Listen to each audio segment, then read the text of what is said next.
తెలంగాణ అసెంబ్లీలో CM Davos tour పై అధికార విపక్షాల మధ్య వాడివేడి చర్చ సాగింది.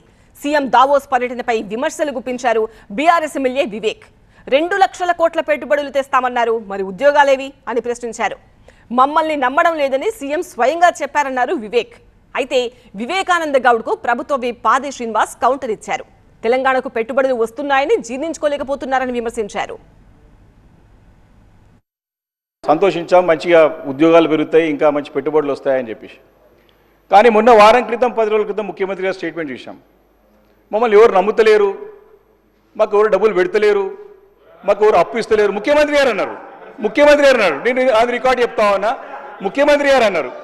అధ్యక్ష, నేను ఒకటే అడుగుతున్నా అధ్యక్ష, స్టేట్ పాయింట్ మంత్రి గారు చెప్పారు అధ్యక్ష. స్టేట్ పాయింట్ నేను మంత్రి గారు అడుగుతా ఉన్నా. ఈరోజు ఈ వచ్చిన నిధులు దగ్గర దాదాపు 2 లక్షల కోట్ల పెట్టుబడులు నిజమా, ముఖ్యమంత్రి గారి మాట అబద్ధమా?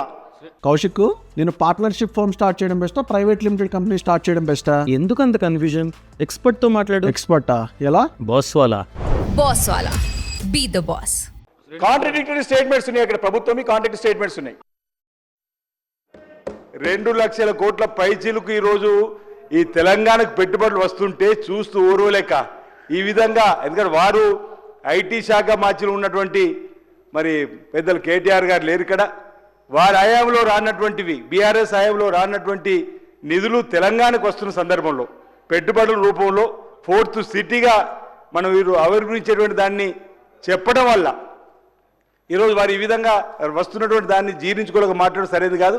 మా గౌరవ ముఖ్యమంత్రిని, ప్రభుత్వాన్ని వ్యక్తిగతంగా విమర్శించడం మానుకోవాల్సిందిగా ఈ సందర్భంగా కోరుతా ఉన్నాం. మీ ఎవరిని కూడా భయపడుతున్నాం అధ్యక్ష, ఆహ్వానిస్తున్నాం. పెట్టుబడులు వస్తున్నాయి అధ్యక్ష.